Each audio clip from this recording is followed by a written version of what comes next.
नमस्कार, welcome back to my channel Amritvani. आज का हमारा टॉपिक है बड़ा ही अनोखा संबंधों का मनोविज्ञान। तो चलिए वीडियो को स्टार्ट करते हैं। संबंध भावनाओं के गूंथने से, विचारों के मिलने से तथा संस्कारों के जुड़ने से ही सधते हैं। यही संबंध टिकते हैं, अस्थायी होते हैं। वही रिश्ते लंबे चलते हैं, सुखद होते हैं, जिनके एहसासों के स्पर्श हमारे अंतस को छूते हैं और कोई बहुत अपना लगता है। इसके अभाव में तो संबंध तो बनते हैं, परंतु बनने से पहले ही बालू के समान बिखरने लगते हैं। आज के आधुनिक और संपदा से संपन्न संसार के संबंधों का यही दुखद आपबीती है। सारे रिश्ते ऐसे हैं जैसे कागज़ के फूल हों, जो देखने में तो लुभावने लगते हैं परंतु सुगंध से परे होते हैं। आज के रिश्ते कागज़ के नाव के समान लहरों के थपेड़ों में डूबने लगते हैं, क्योंकि इनमें भाव नहीं जुड़े हैं। संबंध हमें जोड़ते हैं, एक सुंदर सा एहसास देते हैं, जिसकी छाँव में पनाह पाकर हमारा तन मन भीग जाता है। इससे एक नवीन उल्लास, उमंग एवं स्फूर्ति मिलती है, क्योंकि ऐसे संबंधों की बुनियाद बड़ी गहरी होती है। यूँ तो संबंध कई प्रकार के होते हैं: व्यवहारिक संबंध, वैचारिक संबंध एवं भावनात्मक संबंध। एक संबंध और भी है जो बड़ा ही अनोखा और अटूट होता है, वह है गुरु शिष्य का संबंध। व्यवहारिक संबंध व्यवहार जगत में किए जाते हैं। शोरूम का सेल्समैन अपने ग्राहक को आकर्षित करने के लिए पल भर में अत्यंत मधुर संबंध स्थापित कर लेता है। कॉरपोरेट सेक्टर का मैनेजर ऐसे रिश्ते जोड़ने के लिए प्रशिक्षित होता है। दफ्तरों के रिसेप्शनिस्ट इस कला में दक्ष निपुण होते हैं, क्योंकि उन्हें अपने व्यवहार से ही लोगों को अपनी ओर आकर्षित करना होता है, ताकि उनका व्यवसाय सुचारू रूप से चलता रहे।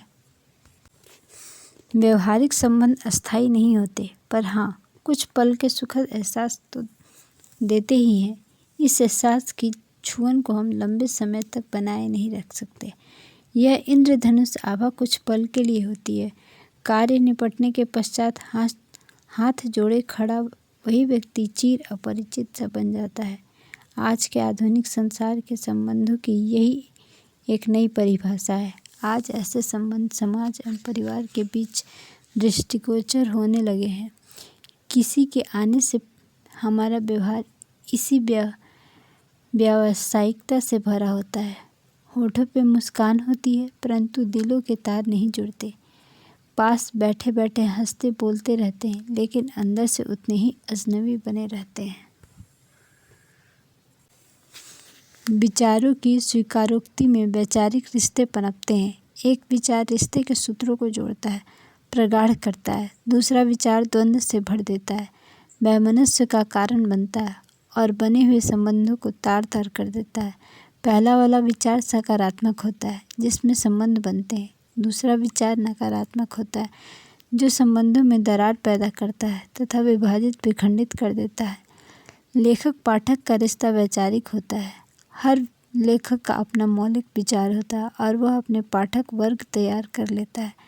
पाठक लेखक की शैली से संबंध जोड़ता है। ये संबंध दूर एवं अत्यंत पास होते हैं। दूरी पाठक और लेखक के बीच होती है। पाठक के लिए लेखक तो अजनबी अनजान होता है, परंतु उसके विचार उसके उतने ही नज़दीक होते हैं।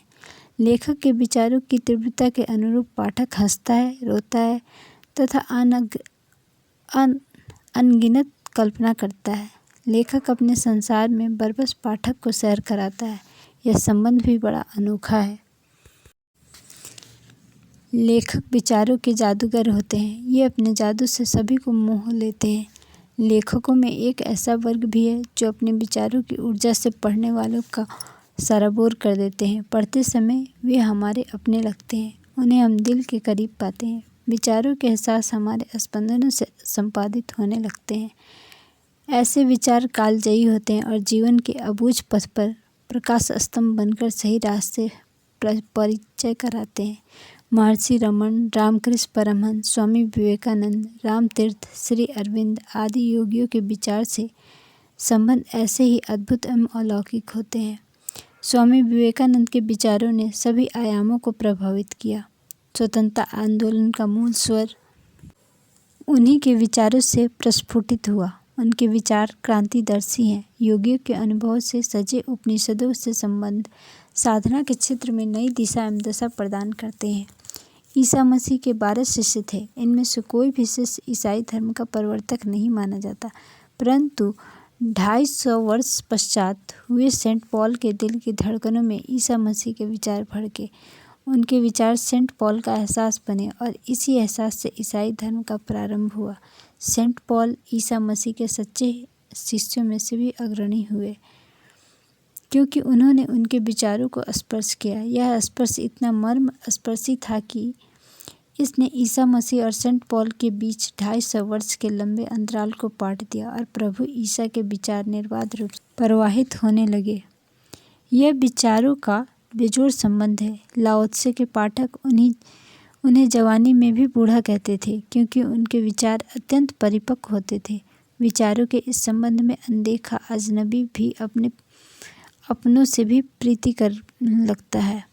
संबंध भावनात्मक भी होते हैं। इन रिश्तों की बनावट अंतर के सूक्ष्म संवेदनशील तारों से होती है। इन संबंधों में भावनाएं छूती हैं, थपकियां देती हैं। इनका अनुभव बड़ा ही उल्लासमय, उमंगों से भरा एवं ताजगी प्रदान करने वाला है।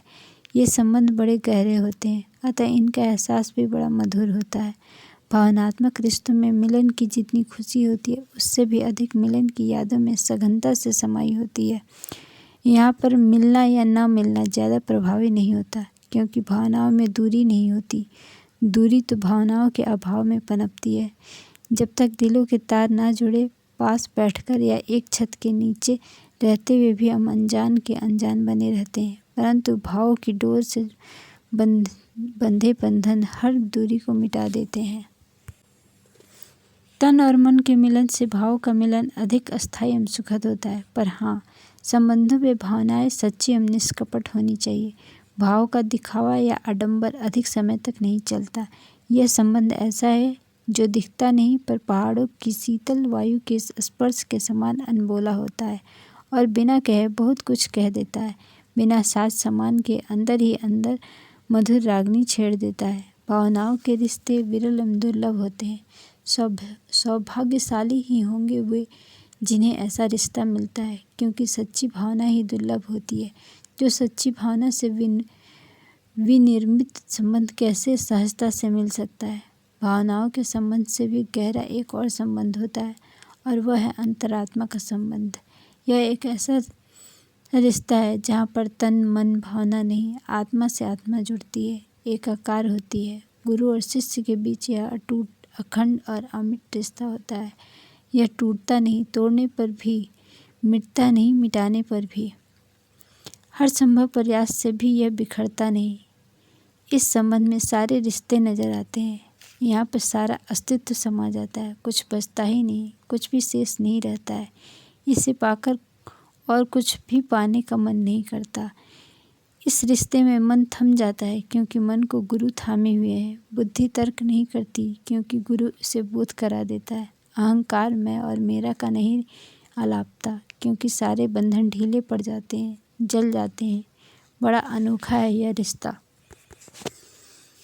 जिस क्षण गुरु शिष्य को स्वीकारता है, उसी क्षण से यह संबंध जन्मांतरों तक चल पड़ता है।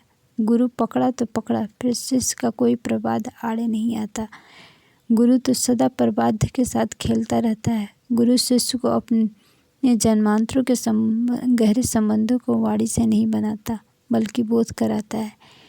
उस रिश्ते को जीवंत करा देता है। महाअवतार बाबा के श्यामचरण लाहिड़ी को हिमालय की घाटी में बुलाकर उनके बीच के विगत संबंधों को इतना अधिक जीवंत करा दिया कि लाहिड़ी महाशय उसी में डूब गए और फिर कोई शंका संदेह नहीं बचा। इस संबंध में देह परिभाषित नहीं होती है, दूरियां आड़े नहीं आती हैं और नज़दीकियों का कोई मूल्य नहीं। बात है कि अंतर जुड़ा है कि नहीं। भगवान बुद्ध के अत्यंत निकट रहने वाले आनंद अजनबी बने रहे, पर महाकश्यप ने उन्हें अपने दृष्टि कमल में प्रस्फुटित किया। शिष्य गुरु के संबंध को समझ नहीं पाता है, वह अबोध होता है, उसे ज्ञान नहीं होता है, परंतु गुरु जागृत होता है और शिष्य को खोज लेता है। रामकृष्ण परमहंस ने कभी पढ़ाई नहीं की, परंतु नरेंद्र, राखाल, राशि, योगिनी जैसे पढ़ने वाले बालक को पहचाना और उन्हें अपने पास बुला लिया। गुरु को संबंधों का ज्ञान होता है, परंतु शिष्य इनसे नीरा अनजान होता है। अतः उन्हें जानने, समझने और बोध करने के लिए गुरु भगवान कृष्ण के समान अर्जुन के दिव्य चक्षु खोल देता है, ताकि शिष्य अपने संबंधों से परिचित हो सके।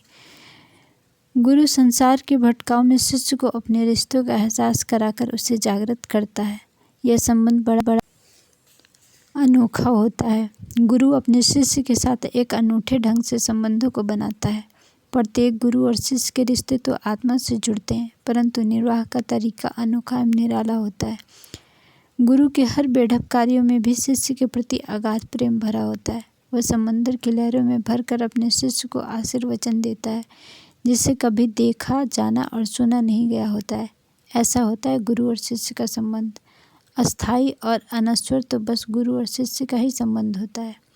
शेष सभी संबंध कहीं न कहीं जाकर टूटते बिखरते रहते हैं। अतः हमें ऐसा संबंध बनाना चाहिए, परंतु समस्या है कि वह बने कैसे, गुरु मिले कैसे, कहाँ और यह संबंध बने। इसके लिए एक ही उत्तर है, अपने अंदर के शिष्यत्व को जागृत और जीवंत करना, आदर्शों के प्रति, श्रेष्ठता के प्रति अपने को उत्सर्ग करते रहना। मन में, भावनाओं में, कर्म में इस बेजोड़ संबंध को पाने की अटूट लगन कभी न कभी तो इसका एहसास करा देगी।